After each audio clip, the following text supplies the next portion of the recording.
పత్రికకు గుండె వంటిది, హృదయం వంటిది సంపాదకీయం. ఆ సంపాదకీయం పైన ఒక పద్యం ఉంటుంది. వందల ఏళ్లుగా ఒక పతాకంలాగా ఒక రెపరెపలాడుతున్న పద్యం అది. ఆ పద్యం తిక్కన గారు రాశారు మహాభారతంలో.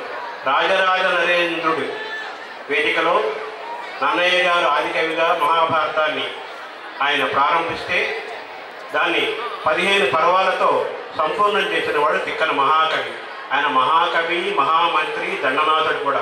అటువంటి తిక్కన గారు రాసిన భారతంలో ఒక పద్యం ఆంధ్రపత్రిక సంపాదకీయం పైన ఎన్నో ఏళ్ల పాటు రెపరెపలాడింది, ఇప్పుడు రెపరెపలాడుతోంది.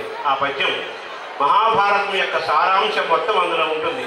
అసలు ప్రపంచంలో మానవ ప్రకృతి, మనుషుల మధ్య సంబంధాలు, వీటన్నిటి సంబంధించిన సారాంశం అంతా ఆ పద్యంలో ఉంటుంది. చిన్న పద్యం అది.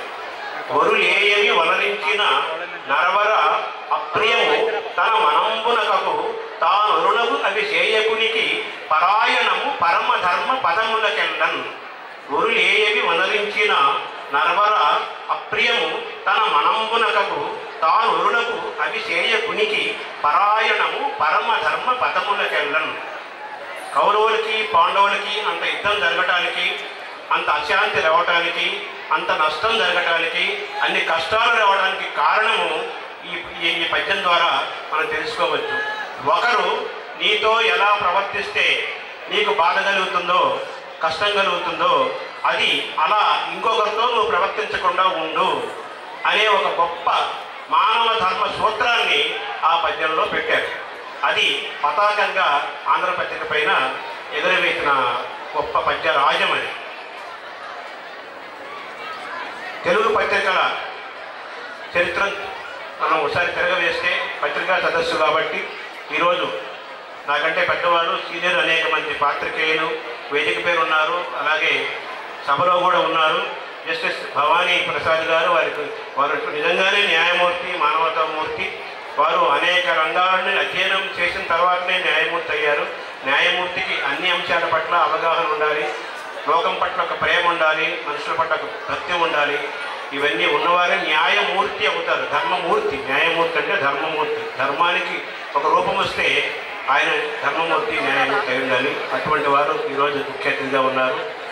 అగ్రజులు, స్నేహితులు శ్రీనివాస్ గారు, చైతన్యరాజు గారు నిర్వహిస్తున్న ఈ గొప్ప వేడుకలో పత్రికలకు కూడా స్థానం ఇచ్చి ఈరోజు ఈ పత్రికా సదస్సు ఏర్పాటు చేశారు.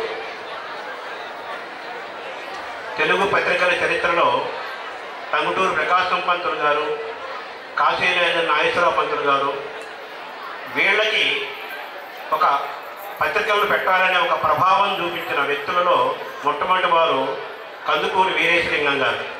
వారే మొట్టమొదటిగా మన చరిత్ర కదుతున్న మేరకు మొట్టమొదటి పత్రికాధిపతి. అది ఈ రాజమహేంద్రవరంలోనే ప్రారంభమైంది. వివేకవర్ధని అనే ఒక పత్రికని కాశీరాజ కందుకూరి వీరేశలింగం గారు ప్రారంభించారు. ఆ పత్రికలో వచ్చే వ్యాసాలను చదివి ఎంతో ప్రేరణ పొంది తర్వాత కాలంలో కాశీరాజ నాగేశ్వర పంతులు గారు ఆంధ్ర పత్రికను స్థాపించారు. ఆంధ్ర పత్రిక స్థాపన వెనకాల ఉన్న అనేక ప్రేరణాత్మకమైన, ప్రభావశీలమైన అంశాలలో కందుకూరి వీరేశలింగం గారు స్థాపించిన వివేకవర్ధని పత్రికలోని వ్యాసాల ప్రభావం ప్రత్యేకంగా చెప్పుకోవాలి. ఇది రాజమహేంద్రవరం కాబట్టి తప్పనిసరిగా నన్నయ్యని ఎలా తలుచుకోవాలో, రాజరాజ నరేంద్రుని ఎలా తలుచుకోవాలో, గోదావరిని ఎలా తలుచుకోవాలో, కందుకూరి వీరేశలింగం గారిని కూడా అలాగే తలుచుకోవాలి.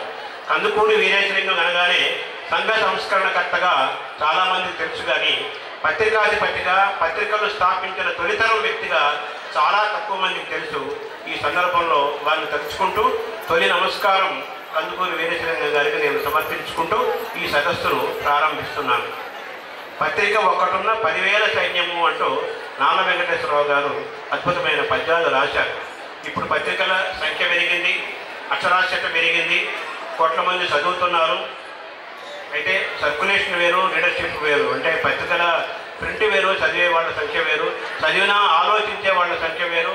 ఆలోచించి ఆచరించే వాళ్ళు ఇంకా తక్కువ మంది ఉంటారు. పత్రికా ప్రమాణాల గురించి ఈరోజు మాట్లాడుకోవడం అనేది చాలా పెద్ద సాహసం అవుతుంది. భాషపరంగాను, విషయపరంగాను, అంశం పరంగాను ఏ విధంగా చూసినా కానీ పత్రికల గురించి, మీడియా గురించి ఈరోజు మౌనంగా ఉండటమే శ్రేయస్ శ్రేయోదాయకం అయినప్పటికీ ఎంతో కొంత మాట్లాడాలి. మహనీయులైన సంపాదకులు వేసిన గొప్ప బాటలో ఆంధ్రపత్రిక, ఆంధ్రప్రభ, ఆంధ్రజ్యోతి ఇటువంటి అనేక పత్రికలు నడిచాయి. ప్రతి చోట స్వాతంత్ర సమరంలో ఆ కాలంలో జాతీయమైన ఆలోచనతోటి, జాతీయ భావజాలంతో, దేశభక్తితోటి, అలాగే సమాజం పట్ల, మనుషుల పట్ల ఉండే గొప్ప ప్రేమతోటి ఆ కాలంలో పత్రికలు స్థాపించారు.